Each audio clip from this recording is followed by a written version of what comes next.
नमस्कार, एक बार फिर से आप सभी का स्वागत है हिंदी साहित्य में। हम लोग पढ़ रहे हैं हिंदी भाषा एवं साहित्य का वस्तुनिष्ठ इतिहास, पूरा बुक संपूर्ण अध्ययन सरस्वती पांडे गोविंद पांडे का छायावाद उत्तर युग पढ़ रहे हैं। उसके तहत आज प्रयोगवाद और नई कविता, फिर इसके अलावा भी कई चीज़ें देखेंगे। लेकिन आप लोग क्या है कि प्लेलिस्ट में जाके बाकी जो इससे पहले वीडियो है उसको भी देख सकते हैं और आपको देखना चाहिए। ठीक है, चैनल को सब्सक्राइब भी जरूर कर लीजिए। चलिए शुरू करते हैं। प्रयोगवाद का आरंभ सन 1943 में सच्चिदानंद हीरानंद वत्सायन अज्ञे के संपादकत्व में प्रकाशित हुआ। अज्ञे का पूरा नाम यही है। तार सप्तक से माना जाता है। तार सप्तक में 7 कवि हैं। सप्तक का मतलब 7 ही है। प्रयोगवाद शब्द का सर्वप्रथम प्रयोग कौन किया था? नंद दुलारे वाजपेयी ने प्रयोगवादी रचनाएं शीर्षक निबंध में किया। नंद दुलारे वाजपेयी ने प्रयोगवाद को बैठे ठाले का धंधा कहा है। अज्ञे के संपादकत्व में 4 सप्तक प्रकाशित हो चुके हैं। सप्तक का मतलब कि 7। पहला जो है 1943 में, दूसरा तार सप्तक 1951, तीसरा 1959 और चौथा 1979 में। तो याद रखिए 43, 51, 59 और 79 इसी प्रकार से। अज्ञे ने तार सप्तक की भूमिका में प्रयोगवादी कवियों को राहों के अन्वेषी कहा है। अज्ञे ने दूसरे तार सप्तक के भूमिका में क्या लिखा है? 2 बातें लिखी हैं, दोनों को देखते हैं। प्रयोग का कोई वाद नहीं है, हम वादी नहीं रहे, नहीं है, न प्रयोग अपने आप में इष्ट या साध्य है। ठीक इसी तरह कविता का भी कोई वाद नहीं है, कविता भी अपने आप में इष्ट या साध्य नहीं है। अतः हमें प्रयोगवादी कहना उतना ही सार्थक या निरर्थक है जितना हमें कवितावादी कहना।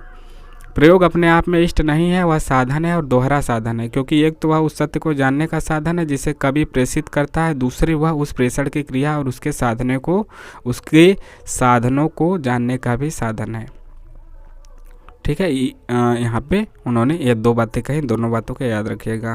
तार सप्तक देखते हैं। पहला जो 1943 में हुआ उसमें कौन कौन है? अज्ञे हैं, इनका जन्म 1911 याद रखिएगा देवरिया में। रामविलास शर्मा 1912 उन्नाव में।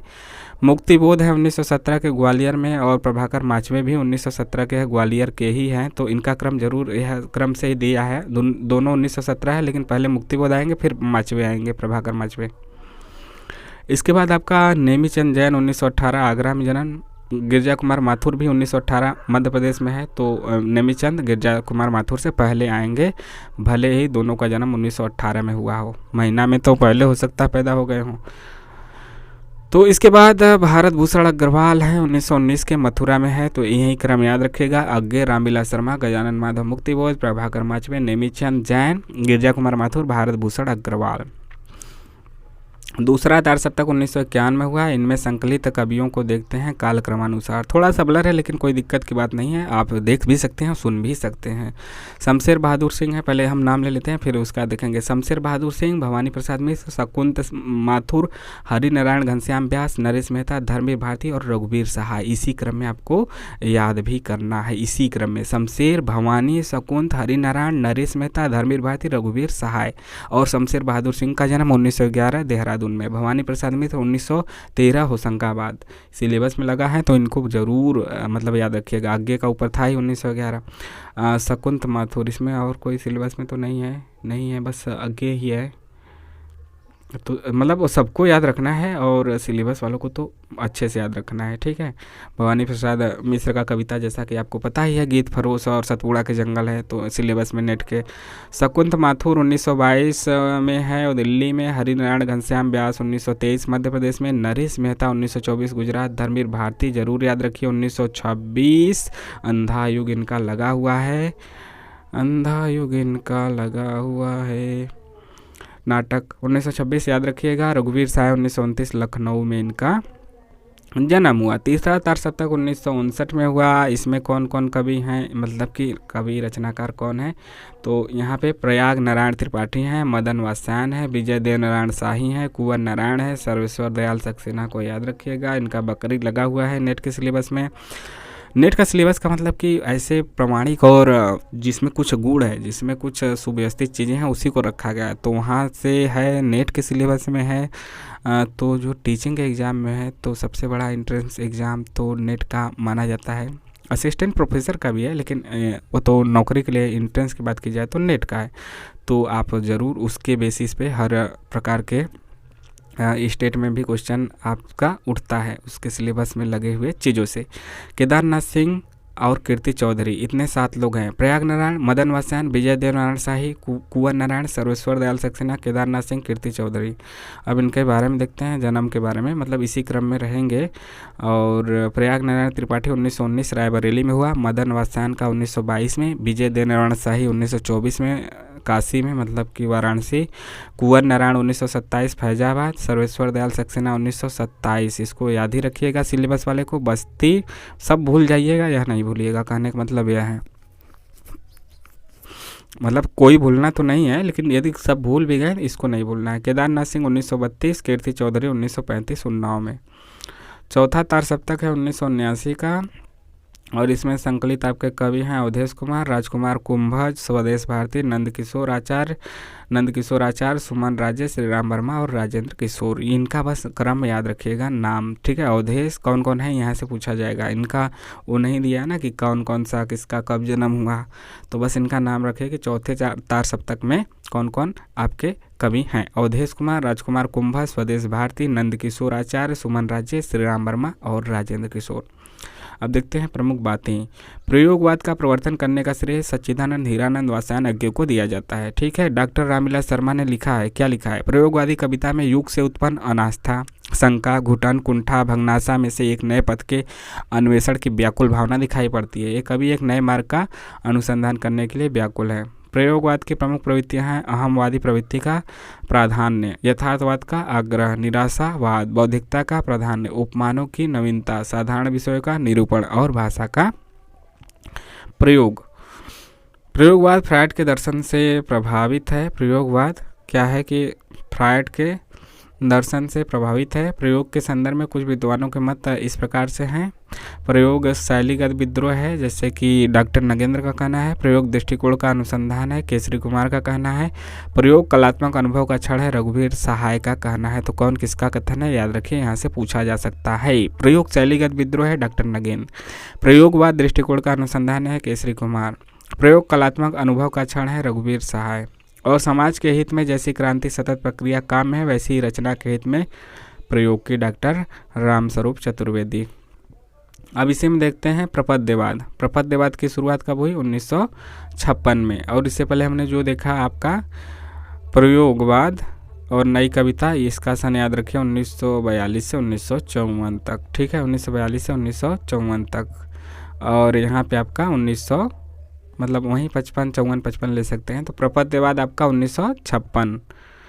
प्रपद्यवाद देखते हैं क्या है इसमें। प्रपद्यवाद का प्रवर्तन नलिन बिलोचन शर्मा ने सन 1956 में प्रकाशित नकेन प्रपद्य संकलन से किया। नकेन शब्द पे गौर कीजिएगा। प्रपद्यवाद को नकेनवाद भी कहा जाता है, क्योंकि इसमें बिहार के 3 कवि, नकेन, न से किसी का नाम है, के से, और न से फिर नाम है, तो कौन, न से नलिन बिलोचन शर्मा, और के से केसरी कुमार, फिर न से नरेश।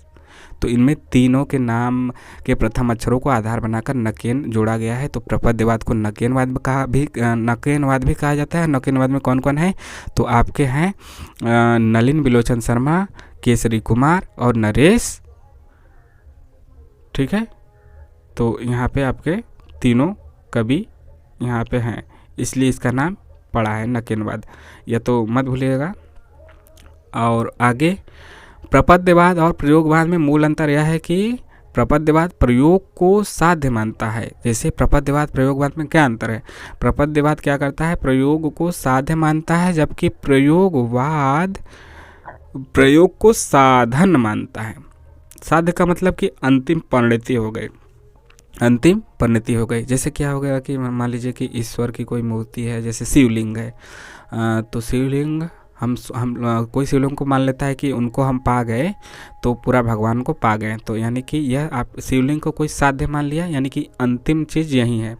और कोई सोच रहा है कि शिवलिंग के माध्यम से हम परमात्मा को पाएंगे, तो शिवलिंग को साधन मान लिया, तो बीच में इसको मान लिया कोई कि साधन है, इसके आगे भी कोई है, तो वह परमात्मा को साध्य मानेगा, तो बीच में इसको साधन मान लेगा, तो इसको साधन कहेंगे। इसी को अंतिम मान लेंगे तो वहीं साध्य है। तो प्रपद्यवाद ने क्या किया, प्रपद्यवाद प्रयोग को साध्य मान लिया, ठीक। और प्रयोगवाद क्या किया कि साधन माना है, इसको साधन माना है, बस यही अंतर है। आचार्य नंदुलारे वाजपेयी ने इसीलिए उसका नाम प्रयोग है ना, प्रयोग है तो प्रयोग करता रहेगा, प्रयोग है तो मतलब अंतिम तो कैसे मानेगा।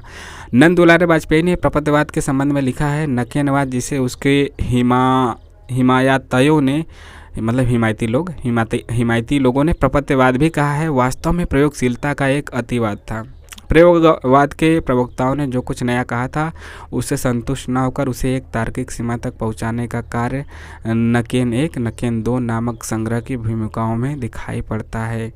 आगे जो इसकी पंक्ति है, सन 1952 में नरेश के संपादकत्व में प्रकाशित पत्रिका प्रकाश में नकेनवादियों ने प्रपत्यवाद को तथाकथित प्रयोग 10 सूत्री घोषित किया है। अब देखते हैं नई कविता। छोटा छोटा है तो इसको एक ही साथ हम सब देखते हैं। नई कविता 1954 से इसकी शुरुआत मानी जाती है। कहने का मतलब आप सोचेंगे कि प्रपत्यवाद 1956 का है, फिर यह 1954 का है, तो क्या चीज़ होता है कि कई चीज़ें समानांतर चलती हैं, कई चीज़ें एक साथ चलती हैं। कोई इधर के क्षेत्र में चलता है तो कोई उधर के क्षेत्र में प्रयोग चलता है, और किसी का अंत होता है तो अचानक अंत नहीं होता, धीरे धीरे किसी का अंत होता है, किसी युग का अंत होता है। जैसे कि यदि मान लीजिए कि जो कलयुग है, कलयुग त्रेता, ये सब मान लीजिए त्रेता युग है, उसका लास्ट चल रहा था, तो लास्ट से ही तो अगले युग की शुरुआत हो जाएगी। खत्मा होगा तो ये नहीं कि यहाँ ख़त्म हुआ तब शुरू हुआ, अंत में उसका कुछ आपको अंश ज़रूर दिखाई देता है। किसी चीज़ के समाप्ति से अंत में उससे पहले ही शुरू हो जाता है। कई चीज़ें एक साथ शुरू हो जाती हैं, कई चीज़ें मान लीजिए एक साथ मान लीजिए कि आप एमए भी कर रहे हैं, आप बीएड भी कर रहे हैं, तो ये होगा कि दोनों चीज़ें समानांतर चल रही हैं, ऐसा। तो नई कविता क्या है, 1954 है। नई कविता का नाम आगे क्या दिया हुआ है। अपनी एक रेडियो वार्ता में उन्होंने इस पद का सर्वप्रथम प्रयोग किया था, जो बाद में नए पत्ते के जनवरी-फरवरी 1953 अंक पे नई कविता शीर्षक से प्रकाशित हुई थी। नई कविता का आरंभ सन 1954 में जगदीश गुप्त द्वारा संपादित नई कविता पत्रिका के प्रकाशन से माना जाता है। बच्चन सिंह नई कविता का आरंभ सन 1951 से मानते हैं। इनके अनुसार नई कविता प्रयोगवादी कविता का परिष्कृत रूप है। नई कविता मुक्तिबोध ने लिखा है, नई कविता वैविध्यमय जीवन के प्रति आत्मचेतस मुक्तिबोध ने क्या लिखा है, नई कविता वैविध्यमय जीवन के प्रति आत्मचेतस व्यक्ति की प्रतिक्रिया है। नई कविता का स्वर एक नहीं विविध है। डॉक्टर धर्मवीर भारती ने लिखा है, नई कविता प्रथम बार समस्त जीवन को व्यक्ति या समाज इस प्रकार के तंग विभाजनों के आधार पर न मानकर मूल्यों की सापेक्ष स्थिति में व्यक्ति और समाज दोनों को मापने का प्रयास कर रही है।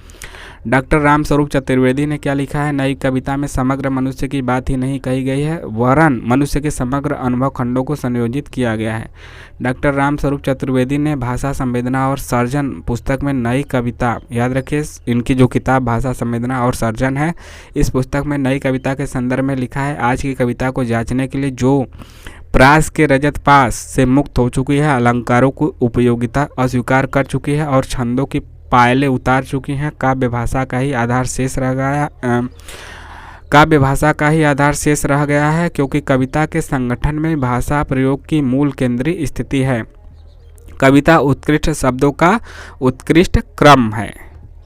विजय देव नारायण शाही ने नई कविता में लघु मानव की प्रतिष्ठा की। तो नई कविता में लघु मानव की प्रतिष्ठा किसने की, विजय देव नारायण शाही ने। नई कविता में दो प्रमुख तत्व हैं, अनुभूति की प्रामाणिकता और बुद्धिमूलक यथार्थवादी दृष्टि।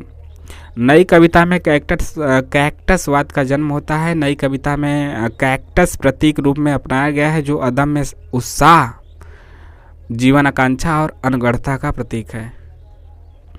क्या है, नई कविता में कौन किसका जन्म है, कैक्टसवाद का। और कैक्टस किसका प्रतीक है, अदम्य उत्साह का है, जीवन आकांक्षा का है, अनगढ़ता का है। जीवन के प्रति मतलब उत्कंठा है, जीवन से लड़ने की उत्कंठा है,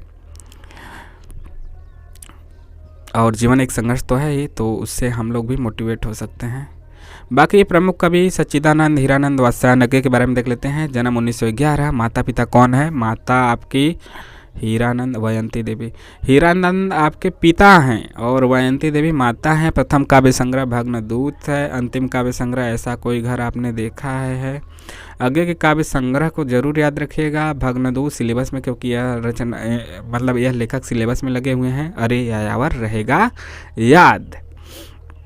इनके जो यात्रा साहित्य है यह भी लगा हुआ है। बाकी रोज या फिर गैंग्रीन कहानी भी लगी हुई है। भग्नदूत 1933, चिंता 1942, इत्यालम 1946, हरी घास पर क्षणभर 1949, बावरा अहेरी 1954, इंद्रधनुष रौदे हुए ए 1957, अरियो करुणा प्रभा में 1959, आंगन के पार द्वार 1961, पूर्वा 1965, सुनहले सहवाल 1966, कितनी नाव में कितनी बार 1967, क्योंकि मैं उसे जानता हूँ 1969, सागर मुद्रा 1970, पहले मैं सन्नाटा बुनता हूँ 1973, महावृक्ष के नीचे 1977, नदी की बाग छाया 1981, ऐसा कोई घर आपने देखा है। यह इनका अंतिम संग्रह है, पहला जैसे कि बता ही गया है भग्नदूत 1933, इसका सन जरूर याद रखिए। ऐसा कोई घर आपने देखा है 1986, यह भी जरूर याद रखिए। 33 से 86 देख रहे हैं कितने सालों का अंतर है, 50, 30, 80, 53 साल, यानी कि पूरा जीवन इन्होंने साहित्य को दिया है। अज्ञे अस्तित्ववाद में आस्था रखने वाले कवि हैं, तो अज्ञे अस्तित्ववाद में आस्था रखने वाले कवि हैं। अज्ञे को प्रयोग हुआ तथा नई कविता का सलाहकार पुरुष कहा जाता है। और सलाहकार पुरुष आप कमेंट करके ज़रूर बताइएगा। कमेंट इसलिए हम करवा रहे हैं ताकि आपको हमें पता चले कि आप यहाँ तक देखे या नहीं। सलाहकार पुरुष का शाब्दिक अर्थ क्या है, ठीक है, पता है तो बता दीजिए, नहीं तो खोज के बता दीजिएगा कहीं पे भी, नेट से गूगल से सब कुछ तो है। सलाहकार पुरुष का मतलब क्या हुआ, देखते हैं कितने लोग बताते हैं, देखते हैं कितने लोग देखते हैं यहाँ तक और कितने लोग सीरियस हैं। आगे की चर्चित कविताएं निम्नलिखित हैं, असाध्य बीड़ा, कलगी बाजरे की, सांप, नदी के द्वीप, हरी घास पर क्षणभर, जितना तुम्हारा साथ, शब्द और सत्य, यह दीप अकेला। असाध्य बीड़ा एक लंबी कविता है, इसका मूल भाव अहम का विसर्जन है। मुक्तिबोध का पूरा नाम गजानन माधव मुक्तिबोध है। इन्हें गहन अनुभूति और तीव्र इंद्रिया बोध का कवि कहा जाता है।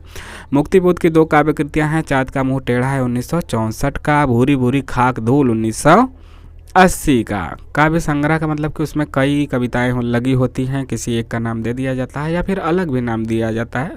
अधिकतर तो होता है कि किसी एक का ही नाम दिया जाता है। और ये सब कविताएं हैं, चर्चित कविताएं हैं।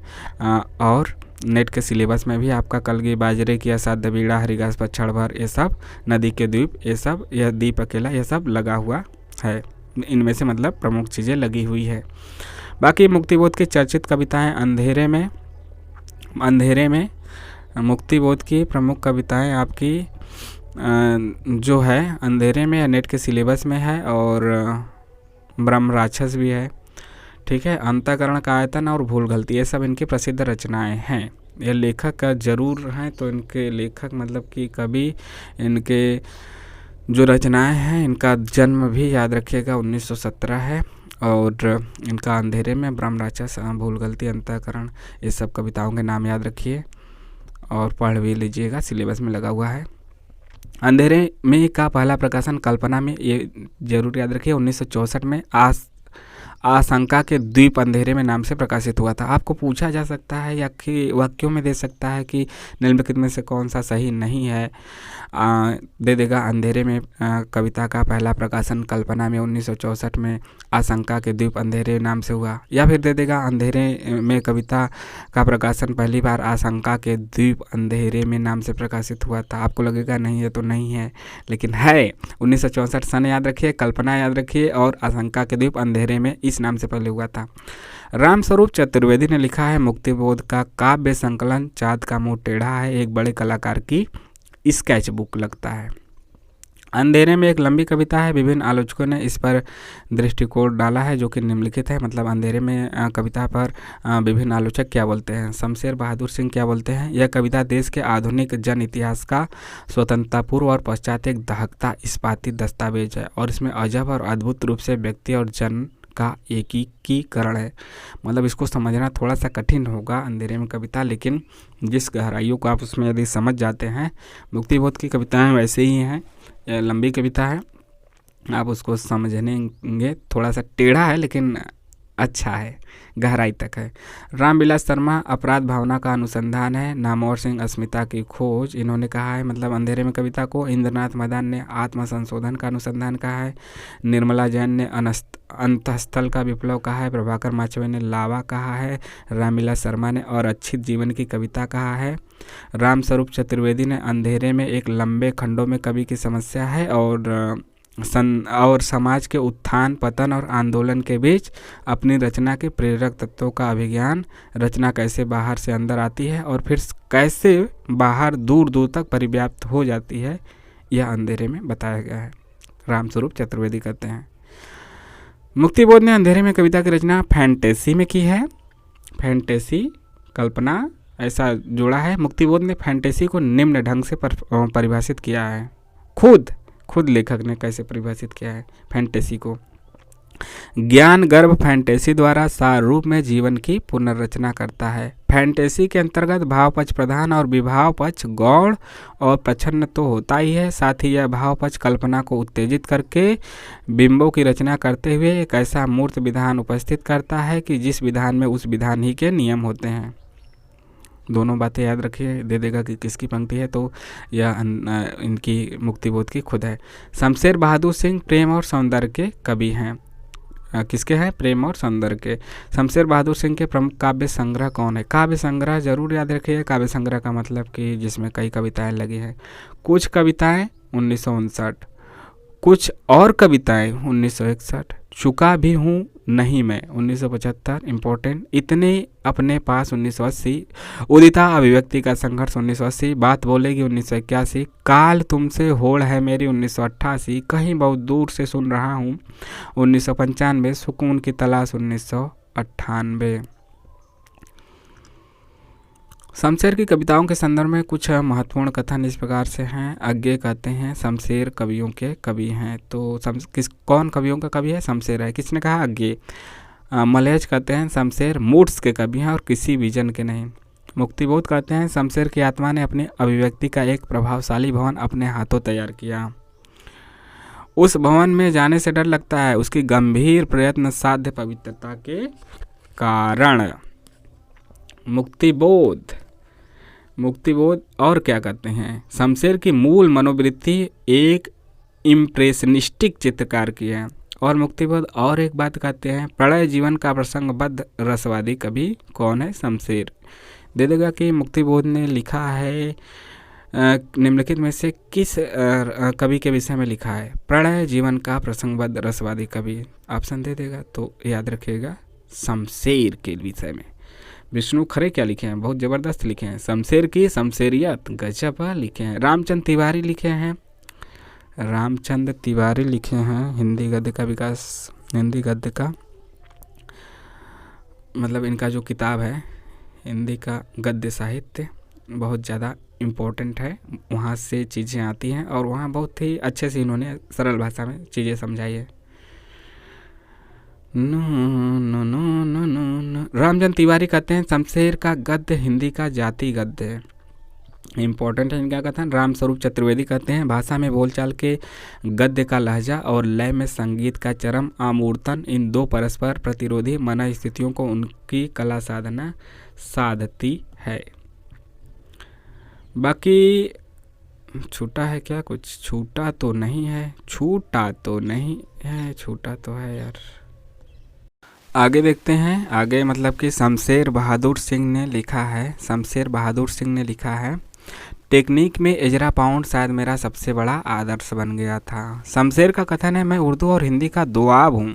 जैसे कि गंगा यमुना का दोआब होता है, दोआब दोनों के बीच का मतलब स्थान काफ़ी उपजाऊ होता है। तो हिंदी और उर्दू के बीच शमशेर ने गजब की कविताएं लिखी हैं। शमशेर बहादुर सिंह की चर्चित कविताएं निम्नलिखित हैं। टूटी हुई बिखरी हुई, अमन का राग, लंबी कविता है। एक पीली शाम, धूप कोठरी के आईने में खड़ी, घिर गया है समय का रथ, समय साम्यवादी। कहानीकार उदय प्रकाश ने भवानी प्रसाद मिश्र को कविता का गांधी कहा है, लेकिन उन्होंने खुद को गांधी का बेटा कहा है। क्या? कहानीकार उदय प्रकाश ने भवानी प्रसाद मिश्र को कविता का गांधी कहा है, लेकिन उन्होंने खुद को गांधी का बेटा कहा है। खुद को गांधी का बेटा और भवानी प्रसाद मिश्र को कविता का गांधी। भवानी प्रसाद मिश्र के काव्य संग्रह निम्नलिखित हैं। गीत फरोश 1953, चकित है दुख 1968, अंधेरी कविताएं 1968। अंधेरी में तो मुक्तिबोध का है, लेकिन अंधेरी कविताएं 1968 भवानी प्रसाद मिश्र की। गांधी पंचसती 1969, बुनी हुई रस्सी 1971, खुशबू के शिलालेख 1973, व्यक्तिगत 1973, अंतर्गत 1979, अनाम तुम आते हो 1979, परिवर्तन जिए 1976, इदम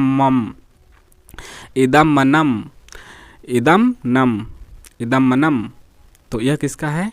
इदम 1977 की, त्रिकाल संध्या 1978, शरीर कविता फसलें और फूल 1980, मानसरोवर दिन 1981, संप्रति 1982, नीली रेखा तक 1984, तूस की आग 1985, कालजयी 1980 का है और खंड काव्य है। भवानी प्रसाद मिश्र को सहजता का कवि कहा जाता है। भवानी प्रसाद मिश्र की चर्चित कविताएं हैं कमल के फूल, सतपुड़ा के जंगल, सिलेबस में है। बीड़ा की नहीं, वाणी की दीनता, टूटने का सुख और गीत फरोश और सतपुड़ा के जंगल सिलेबस में लगा हुआ है। तो इनकी रचनाएं जो चर्चित हैं उसी में से दिया है, याद रखिएगा। नरेश मेहता नई कविताओं में महत्वपूर्ण हस्ताक्षर हैं। इनकी प्रमुख रचनाएं याद रखिएगा। काव्य संग्रह है वन पाखी सुनो, किसकी? नरेश मेहता की। बोलने दो चिड़ को, मेरा समर्पित एकांत, चैत्या और उत्सवा। कौन कौन? वन पाखी सुनो, और ये सब काव्य संग्रह है, मतलब इसमें कई कविताएं हैं। वन पाखी सुनो, बोलने दो चिड़ को, मेरा समर्पित एकांत, चैत्या और उत्सवा। प्रबंध काव्यों की बात की जाए तो संशय की एक रात, महाप्रस्थान और प्रवाद पर्व, सबरी। मतलब संशय की एक रात, महाप्रस्थान, प्रवाद पर्व और सबरी इनकी प्रबंध काव्य की रचनाएं हैं। समय देवता, इसमें देखते हैं क्या है। समय देवता शीर्षक कविता इनकी एक लंबी कविता है। लंबी कविताओं में याद रखिए इसका भी नाम समय देवता दे सकता है। निम्नलिखित में से कौन लंबी कविताएं नहीं है? तो लंबी कविता है समय देवता है, जिसमें धरती के विभिन्न भागों की सांस्कृतिक राजनीतिक स्थिति का सिनेरियो प्रस्तुत किया गया है, मतलब दृष्टि दिया गया है। नरेश मेहता की अन्य चर्चित व महत्वपूर्ण रचनाएं हैं उसस 1, 2, 3, 4 भागों में, किरण धेनुए, चाहता मन, ये सब इनकी ही रचनाएं हैं। धर्मवीर भारती देखते हैं मूलतः कवि हैं। इनकी प्रमुख रचनाएं हैं ठंडा लोहा 1952 की, अंधा युग 1952, यह भी गीति नाट्य है। अंधा युग जो है नाटक है, तो यह भी क्या है? गीति नाट्य है। कनुप्रिया 1959 की है। 7 गीत वर्ष 1959, देशांतर गीति नाटक में याद रखिए अंधा युग को लिया जाता है। तो इनकी रचनाएं कौन है? ठंडा लोहा 1952, अंधा युग 1955, कनुप्रिया 1959, 7 गीत वर्ष 1959, देशांतर। ये सिलेबस में लगे हैं, इसलिए इनको तो इनकी रचनाएं जरूर याद रखिए। कनुप्रिया में राधा और कृष्ण के प्रेम का वर्णन है। देशांतर काव्य संग्रह विदेशी कविताओं का संग्रह है। प्रेमथु गाथा एक लंबी कविता है, तो यह भी याद रखिए। प्रेमथु गाथा भी क्या है? एक लंबी कविता है। प्रेमथु एक यूनानी पौराणिक पुरुष है। मदन वात्सायन का मूल नाम क्या है? मदन वात्सायन का मूल नाम लक्ष्मी निवास सिंह है। मदन वात्सायन का मूल नाम क्या है?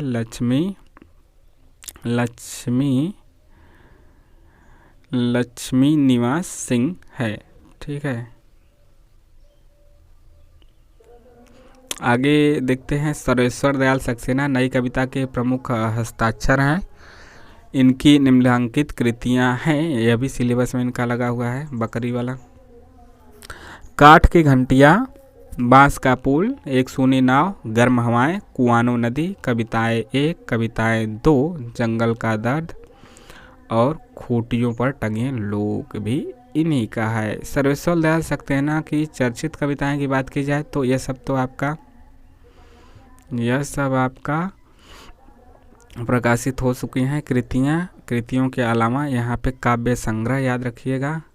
कविताओं को याद रखिएगा। काफ़ी हाउस में एक मेलोड्रामा, अहम से मेरे बड़ी हो तुम, ये सब कविताएं हैं चर्चित। विगत प्यार, लिपटा रजाई में मैंने कब कहा, ये सब इनकी कविताएं हैं। देख रहे हैं जैसे लग रहा है व्यंग नाम ही, लिपटा रजाई में, नाम भी इनका वैसा ही है। विगत प्यार, अहम से मेरी बड़ी हो तुम।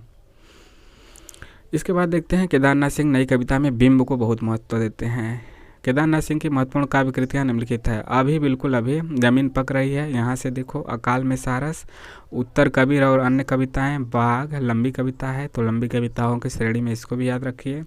टॉलस्टॉय और साइकिल पूछा गया है, किसकी रचना है? केदारनाथ सिंह की। टॉलस्टॉय और साइकिल मतलब तॉलस्टॉय हिंदी में कहेंगे तो टॉलस्टॉय, वैसे तो आप जानते हैं टॉलस्टॉय है नाम असली, उच्चारण की दृष्टि से हो जाता है अंतर हिंदी इंग्लिश में। केदारनाथ सिंह की चर्चित कविताएं निम्नलिखित है। बनारस, अनागत, फर्क नहीं पड़ता, प्रयोगवाद के अन्य कवि और उनकी रचनाएं देखते हैं। रामविलास शर्मा है, इनकी काव्य संग्रह है रूप तरंग 1956, सदियों के सोए जाग उठे 1988, बुद्ध वैराग्य तथा प्रारंभिक कविताएं 1997। प्रभाकर माचवे का है मैं पल, स्वप्न भंग, अनुक्षण। नेमीचंद जैन का है अचानक हम फिर एकांत।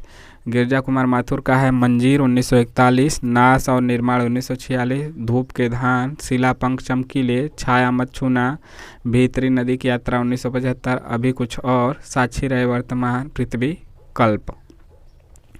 भारत भूषण अग्रवाल का है छवि के बंधन, जागते रहो, मुक्ति मार्ग, ओ अप्रस्तुत मन, कागज के फूल, एक उठा हुआ हाथ, उतना वह सूरज है, अनुपस्थित लोग। शकुंत माथुर का याद रखिए चांदनी चूनर, अभी और कुछ, लहर नहीं टूटेगी। हरि नारायण व्यास का है मृग और तृष्णा, त्रिकोण पर सूर्योदय, बरगद के चिकने पत्ते। रघुवीर सहाय का है सीढ़ियों पर धूप में 1960, आत्महत्या के विरुद्ध 1967 याद रखिए। हंसो हंसो जल्दी हंसो, यह भी याद रखिए 1975 का रघुवीर सहाय का है। लोग भूल गए हैं 1982, कुछ पत्ते और चिट्ठियाँ 1989, एक समय था।